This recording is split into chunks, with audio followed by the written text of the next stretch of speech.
On the 31st of May, 1918, German forces were poised for yet another massive offensive against the French positions during the Third Battle of the Aisne.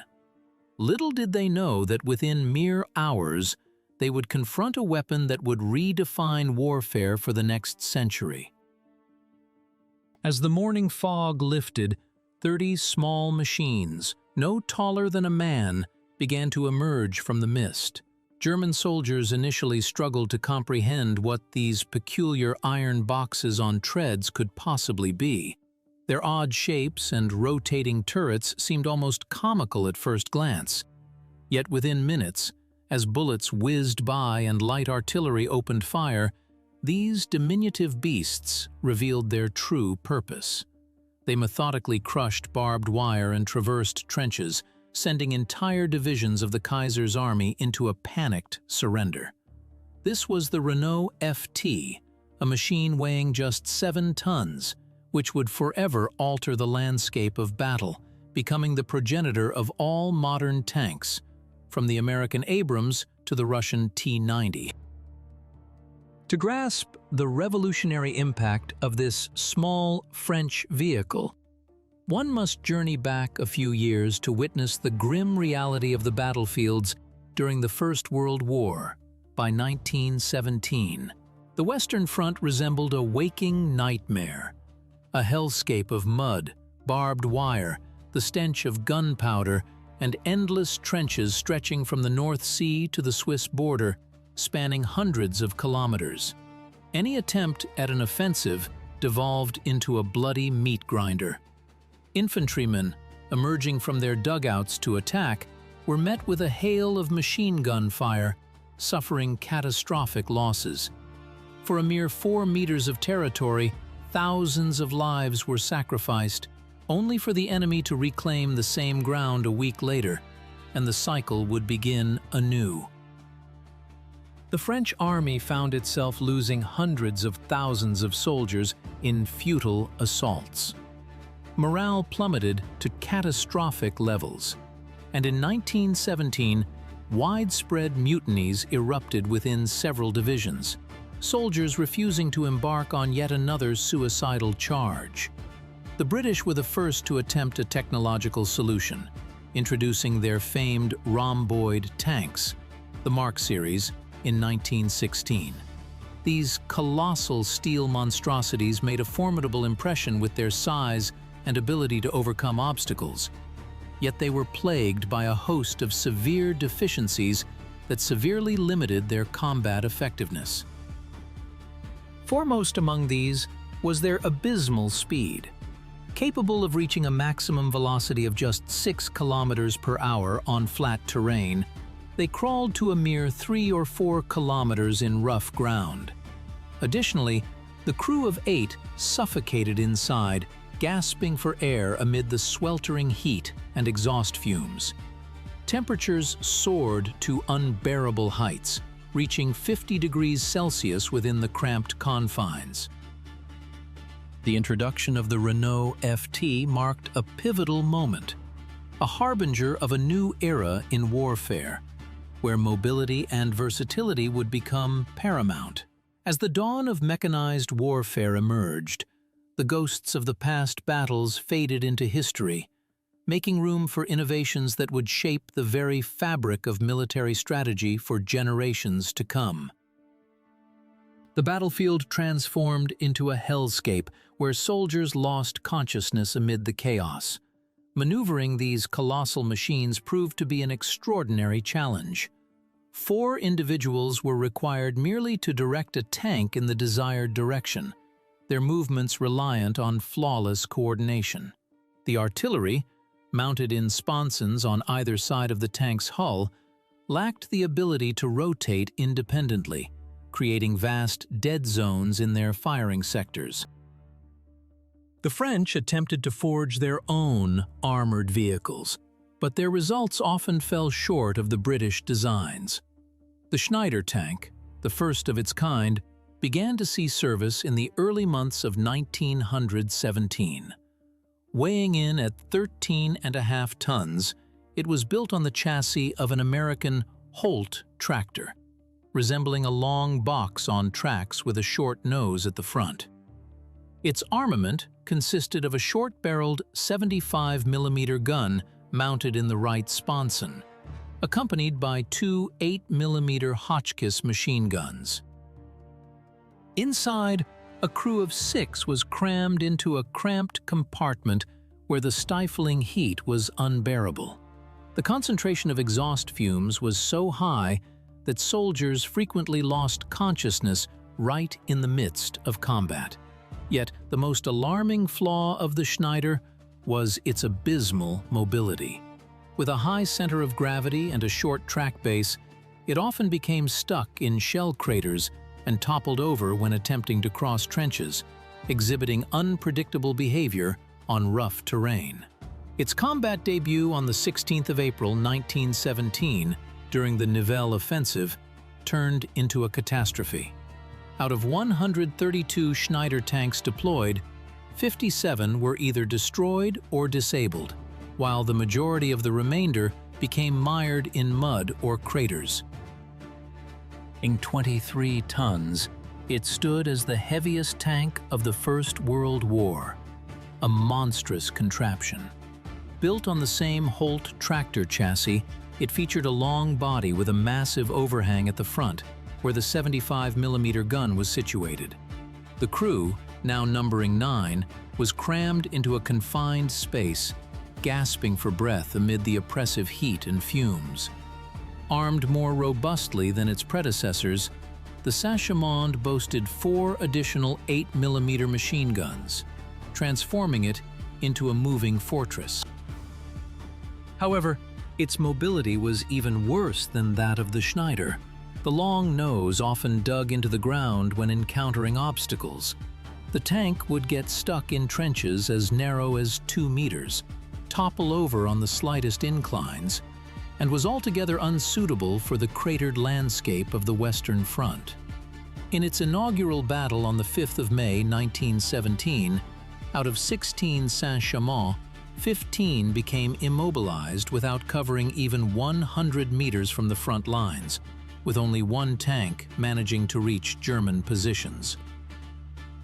French command recognized the grim reality. Both of their tanks represented a dead end in armored warfare. Their designs, while ambitious, highlighted the stark limitations of early tank technology, revealing the urgent need for innovation and adaptability in a war that demanded resilience and ingenuity on all fronts. Amid the fervor of innovation and the pressing need for a radical transformation in warfare, a visionary emerged at the forefront of French armored forces.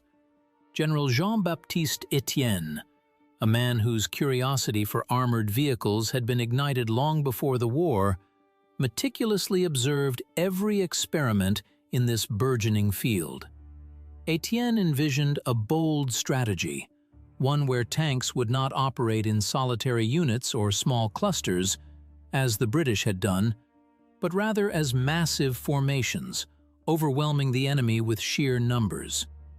Yet, to execute such a daring tactic, a new breed of tank was essential: affordable, easily producible, and reliable, capable of being manufactured by the thousands. The existing models, namely the Schneider and the Saint-Chamond, proved too complex, costly, and unreliable for mass production. Thus, Etienne embarked on a quest for a designer who could conjure a fundamentally new machine, one that would redefine the battlefield. His gaze fell upon Louis Renault, the renowned French automotive magnate and engineer, whose company had risen to prominence as one of Europe's largest automobile manufacturers by the dawn of the war. Renault had made his mark at the tender age of 21, inventing a car with direct rear-wheel drive through a transmission, a revolutionary concept that set the standard for the automotive industry. By 1917, at 39 years old, Renault's factories were bustling with the production of trucks, aircraft engines, and munitions, establishing him as one of France's foremost engineers. However, The realm of tanks was uncharted territory for him. He had no prior experience with tracked vehicles. When Etienne approached him with the proposal to design a new light tank, many of his peers dismissed the endeavor as a reckless gamble. Etienne laid out his vision with precision. The tank had to be lightweight, no heavier than 7 tons, allowing for transport via standard trucks and railway platforms. It needed to be swift and agile, capable of breaking through enemy lines and launching assaults against the vulnerable flanks of the opposition. Simplicity in production was paramount, ensuring that it could be manufactured en masse. A rotating turret was essential, enabling fire in any direction without the need to reposition the entire vehicle. Finally, it had to be dependable, able to navigate trenches, shell craters, and other battlefield obstacles. The task seemed insurmountable, as all existing tanks were colossal, sluggish, and unreliable machines with fixed armaments.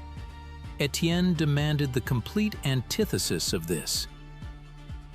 Embracing the challenge with fervor, Renault immersed himself in the development of a groundbreaking design that would come to be known as the FT, an abbreviation for light tank in French. He approached the project with the fervor of a true innovator, discarding the conventions of the past and redefining what a tank could be. The journey ahead would not merely reshape the landscape of warfare, but would also set a new standard for armored combat, forever altering the course of military history. In the early days of armored warfare, innovative thinking led to the birth of a revolutionary tank design, one that would shape the future of military vehicles for decades to come. The visionary behind this transformation was Renault, who approached the challenge of tank construction with a fresh perspective, guided solely by the principles of mechanics and common sense. The first groundbreaking decision revolved around the tank's layout. Renault ingeniously positioned the engine at the rear of the hull, while the driver's compartment was situated at the front. In between, a rotating turret was mounted, equipped with weaponry and space for the commander. This arrangement, seemingly intuitive, allowed the engine to propel the vehicle forward, while the driver could maintain a clear view of the terrain ahead. Meanwhile, the commander within the turret enjoyed a panoramic view, enabling him to engage targets in any direction. Yet, astonishingly, no one had thought to implement such a configuration before. Its remarkable efficiency would soon become the standard for tank design for an entire century. The second revolutionary aspect was the turret itself. Today, it appears as an essential feature of every tank, but in 1917, it posed a significant engineering conundrum. Previous tanks had guns that were rigidly mounted either to the hull or on side sponsons, creating vast dead zones and necessitating the entire vehicle to pivot for targeting. Renault understood that a light, maneuverable tank intended to operate deep within enemy defenses, surrounded by adversaries, required the ability to fire in any direction. The challenge lay in designing a turret light enough to be rotated manually by a single individual, yet robust enough to withstand bullets and shrapnel. Renault crafted a cylindrical turret from rolled armor steel, measuring 22 millimeters in thickness. This turret was mounted on a ball bearing support, allowing it to rotate a full 360 degrees with the commander's effort from within. The resulting design was surprisingly simple yet reliable, devoid of complicated mechanisms or hydraulic and electrical systems. Only superior mechanical craftsmanship and precise fitting were necessary. The third ingenious innovation by Renault was the design of the chassis, featuring a distinctive rounded tail section that became the hallmark of the FT tank. This element was not merely for aesthetics, it addressed a critical challenge posed by the trenches that scarred the landscape of the front lines. Typically, The first line of defense featured trenches approximately 2.5 meters deep. A tank with a short track base attempting to cross such an obstacle would find its front end sinking into the trench, leaving it precariously balanced and vulnerable as its rear lifted into the air. Renault extended the track base by incorporating the rounded tail, which maintained contact with the ground and allowed the tank to traverse the trench without becoming ensnared. This thoughtful engineering not only showcased Renault's brilliance, but also altered the course of tank warfare, paving the way for future advancements in armored vehicle design. Each decision was a testament to the power of innovative thinking, ultimately reshaping battlefield dynamics and influencing military strategy for generations to come. As the tank approached the trench, its rear end lifted, a clever design that allowed the vehicle to gracefully navigate obstacles. When the front plunged into the trench, the tail made contact with the far edge, acting as a lever that facilitated a smooth transition across the barrier, enabling the tank to continue its advance. This simple yet elegant solution proved reliable, allowing the FT model to conquer trenches up to 1 meter and 80 centimeters deep. An impressive feat considering these dimensions covered the vast majority of trenches on the Western Front. The tank's tracked chassis featured 2 large drive wheels positioned at the rear of the hull, transmitting power from the engine, while smaller guide wheels were situated at the front. Each side was supported by 5 road wheels. The tracks themselves were relatively wide, ensuring an effective distribution of the machine's weight across the surface, which allowed it to traverse soft ground without sinking. The suspension system was stripped down to its essentials. Rigid and devoid of shock absorbers, it made for a grueling experience for the crew, especially on rugged terrain. Yet, this design was both reliable and cost-effective to produce, aligning perfectly with the concept of a mass-produced tank meant to be manufactured in the thousands. Renault equipped the vehicle with a gasoline engine of its own design, a 4.5-liter, 4-cylinder powerhouse that produced 39 horsepower at 1,500 revolutions per minute. By today's standards, such power might seem laughable, barely enough for a scooter or a lawnmower. However, in the context of 1917, this was a commendable output for a machine weighing 7 tons. The engine could be started using an external crank handle inserted through a designated opening at the rear of the hull, or with an internal handle accessible to the driver, though the confined space of the control compartment made this quite inconvenient. The fuel tank held 95 liters of gasoline, providing a range of approximately 30 kilometers on rough terrain, or 48 kilometers on the highway. The transmission was equipped with a gearbox featuring 4 forward gears and 1 reverse, allowing the tank to reach a maximum speed of 7 kilometers per hour on flat roads. Control was in the hands of the driver, who sat at the front of the hull, facing significant limitations in visibility through a small viewing slit. Steering was achieved through 2 levers that managed the brakes of the tracks, a classic system employed by all tracked vehicles of that era and one still utilized today. Pulling the right lever would slow the right track, causing the tank to pivot right, while pulling the left lever would turn it left. For a sharp turn in place, the driver needed to fully brake one track while applying throttle, allowing the tank to spin around the stationary track. This intricate dance of engineering and design enabled the FT to navigate the challenging landscapes of World War I, a testament to human ingenuity in the face of adversity. Each feature, from the lifting rear to the purposeful simplicity of its mechanics, echoed the relentless pursuit of progress in a world torn by conflict. The FT was not merely a machine, it was a symbol of resilience, adapting to the demands of war while laying the groundwork for future armored vehicles. The legacy of this tank reverberates through history, a reminder of the innovations born from necessity, forever altering the landscape of warfare. The system was both simple and reliable, yet it demanded tremendous physical effort from the driver, especially on rough terrain, where constant adjustments of levers were necessary to navigate the challenging landscape. The armament of the FT tank came in two distinct variants, a cannon and a machine gun.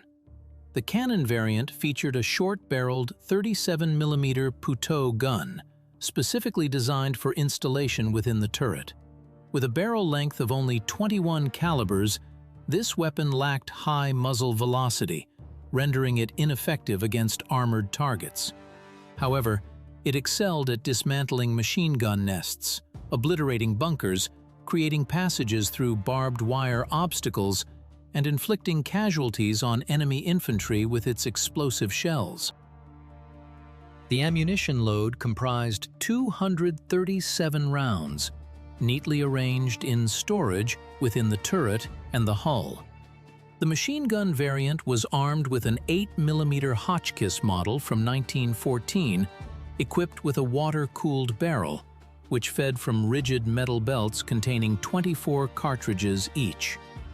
The machine gun's ammunition load reached a staggering 4,800 rounds, ensuring prolonged combat without the need for reloading.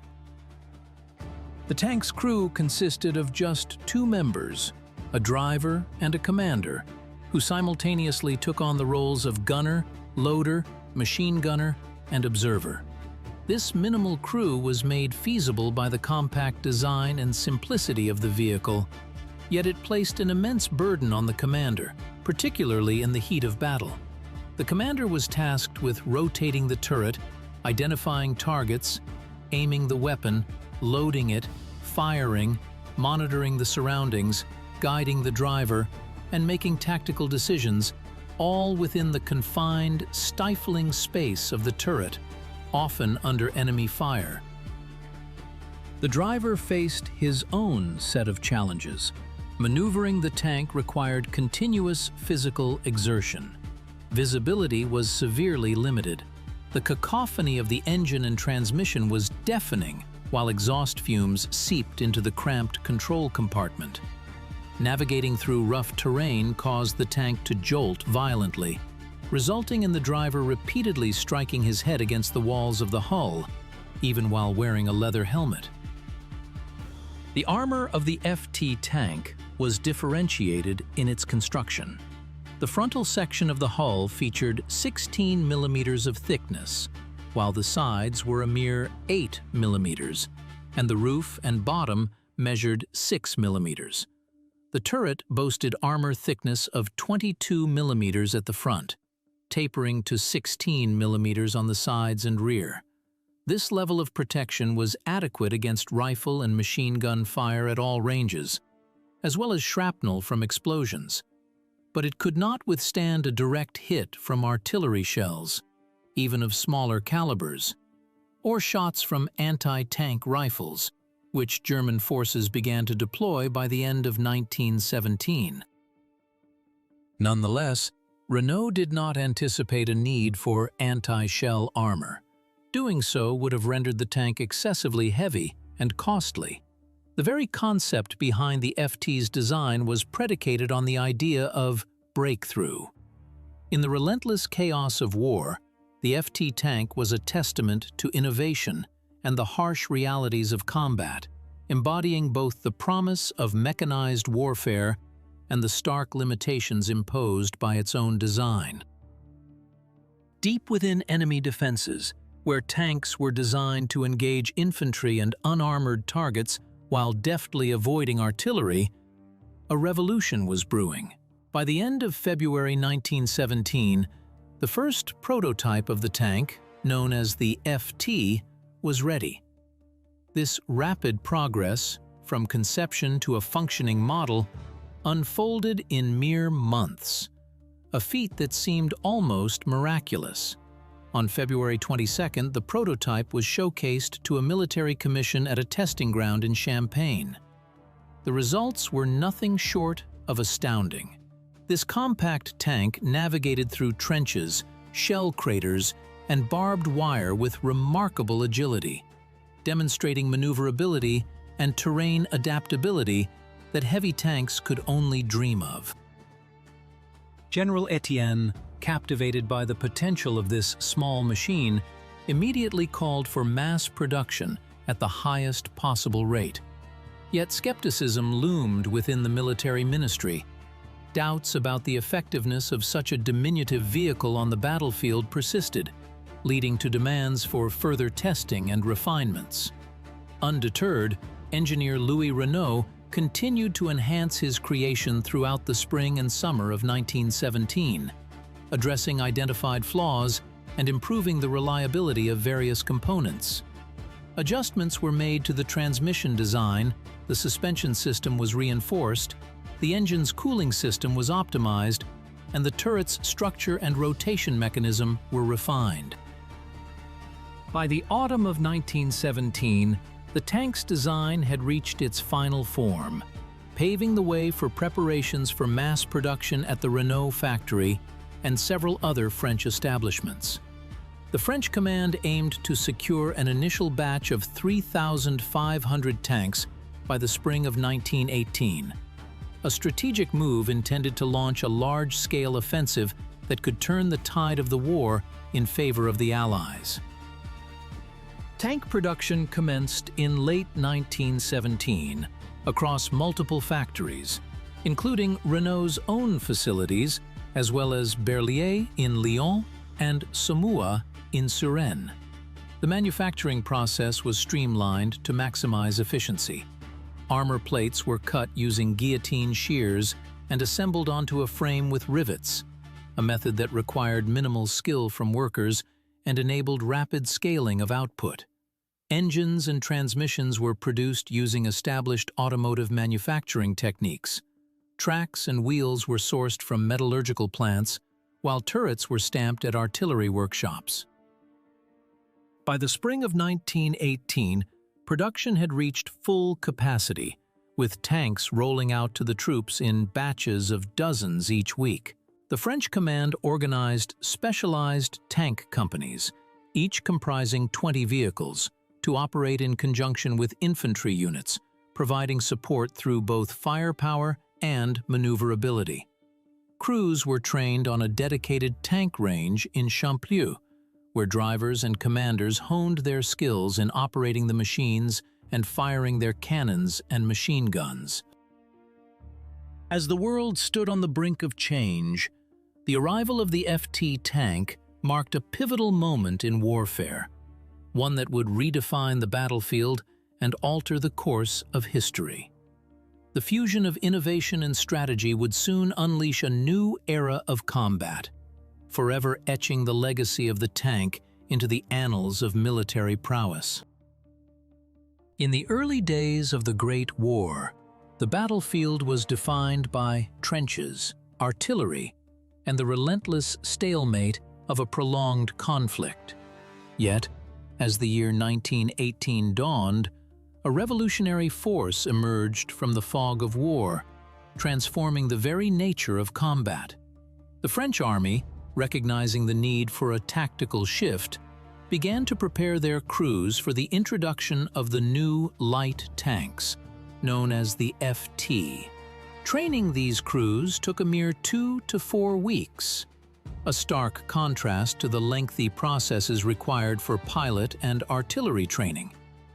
This expedited preparation was made possible by recruiting individuals who were already familiar with engine mechanics, including former truck drivers and skilled laborers, accelerating the learning curve.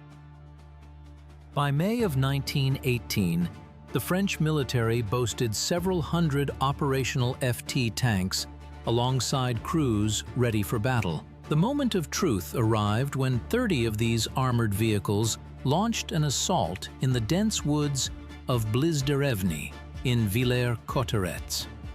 German forces, emboldened by their recent offensives, sought to break through to Paris, but the French command had other plans.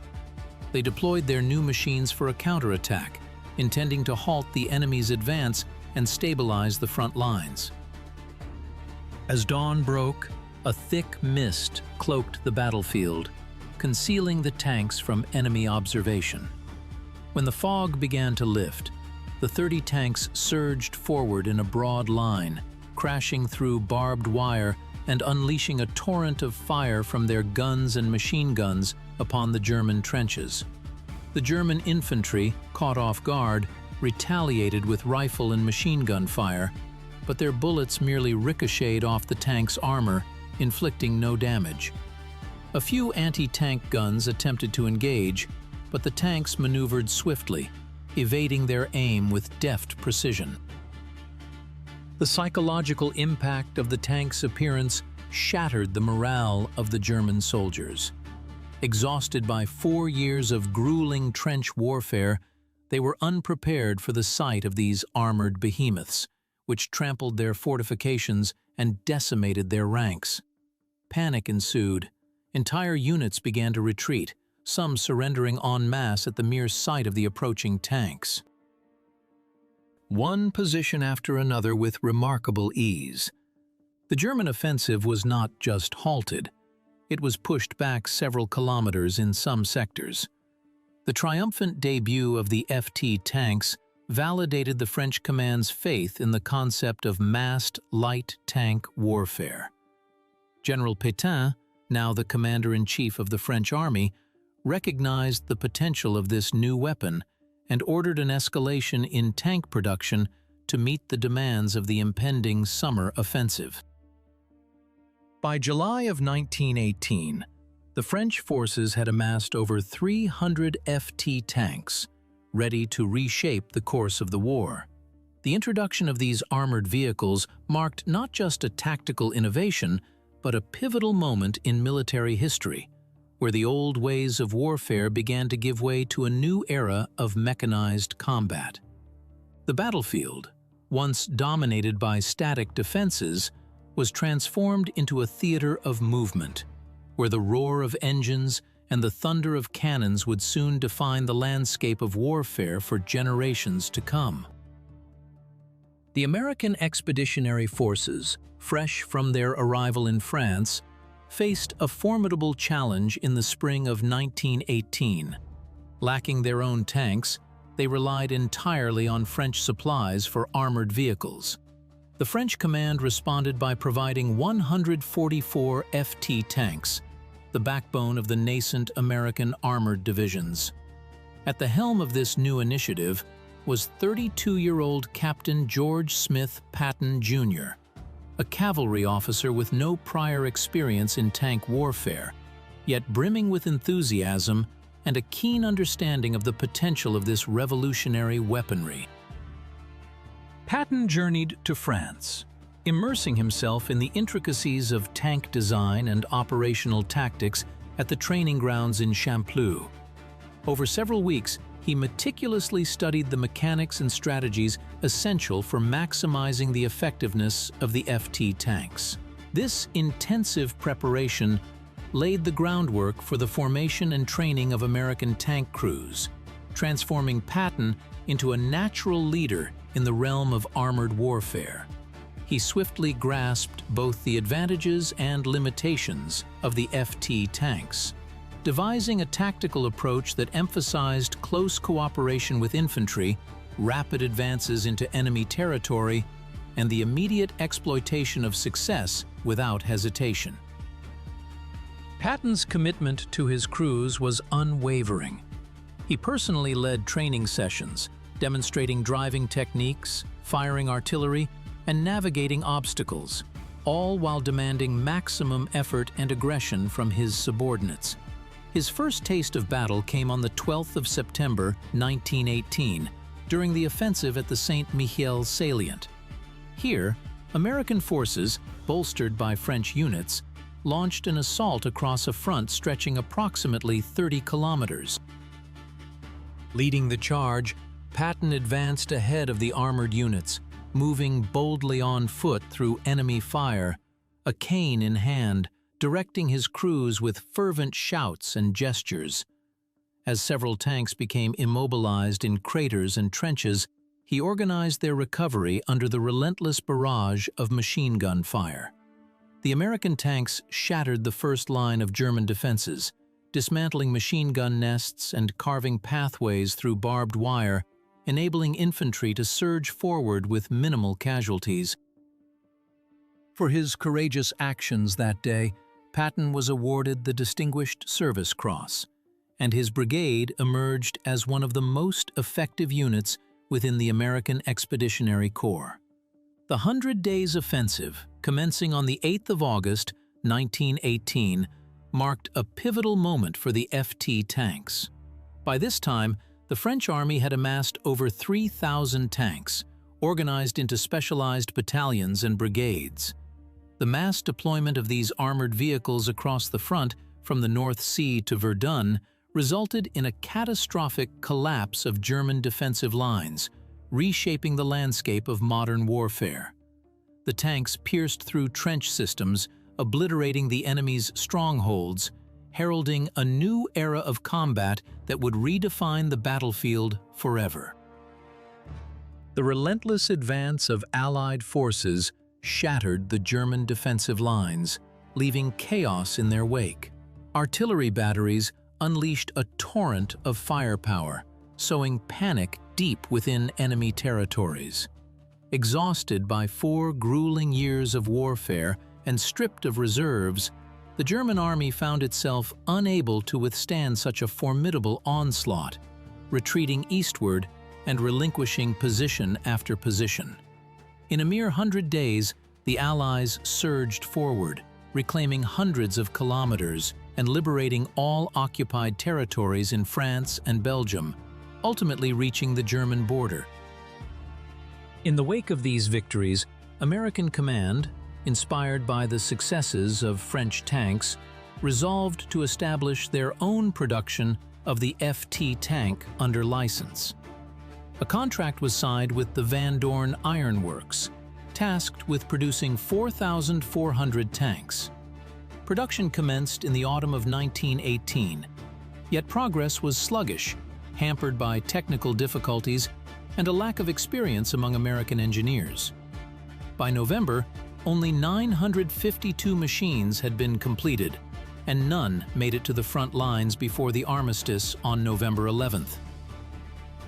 With the conclusion of the First World War, France found itself in possession of a vast surplus of FT tanks, vehicles that were no longer needed in such quantities. The French government initiated an active program to export these excess armored vehicles to various countries around the globe, and the FT tanks spread across continents. Poland acquired several hundred machines, utilizing them effectively in the war against Soviet Russia in 1920. Finland received 32 tanks, deploying them against the Red Army. Nations such as Romania, Yugoslavia, Czechoslovakia, Belgium, the Netherlands, Sweden, Norway, Spain, Portugal, Greece, Turkey, Iran, Afghanistan, China, Japan, and even Brazil all engaged with French tanks at different times. Some countries not only purchased ready-made vehicles, but also established their own licensed production, as Italy did, manufacturing around 100 tanks designated as Fiat 3000. The FT tanks participated in virtually every significant and minor military conflict during the interwar period. During the Spanish Civil War from 1936 to 1939, both sides of the conflict employed these machines, although by then they had become hopelessly outdated, incapable of standing against the more modern Soviet T-26 and German Panzer I. In China, FT tanks were deployed in battles against Japanese forces, but with minimal success due to the machine's technical obsolescence and the lack of spare parts. As the Second World War loomed, FT tanks remained in service with several European armies, including Poland, Romania, and France itself, which utilized them as training vehicles and for the protection of rear installations. When the German army launched its offensive in the West in May 1940, several dozen of these aging tanks were thrown into battle in a desperate attempt to halt the enemy's advance. The crews of these machines displayed remarkable bravery, confronting modern German tanks and anti-tank weaponry with steadfast resolve, embodying the indomitable spirit of those who had once ridden the front lines of a different era. As the dust settled on the battlefield, the fate of the outdated technology became painfully clear.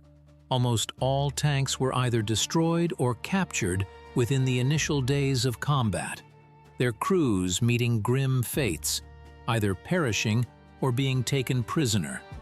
German forces swiftly seized hundreds of operational FT tanks, repurposing them to secure airfields, railway stations, and other rear area assets across occupied territories. Some of these machines were ingeniously transformed into self-propelled artillery units or armored personnel carriers. The last recorded combat uses of the FT tanks occurred between 1944 and 1945, when a handful of these resilient vehicles were employed by partisans and resistance fighters throughout various European nations. Thus, the combat service of a tank that once revolutionized warfare drew to a close, leaving a legacy that laid the groundwork for the evolution of armored technology. The small yet formidable FT led an astonishingly long life for a combat machine, spanning nearly 3 decades from its first engagement to its final shot fired. This legendary tank, which was ahead of its time by a century, forged a path through the annals of military history, its story echoing in the hearts of those who remember its impact on the battlefield.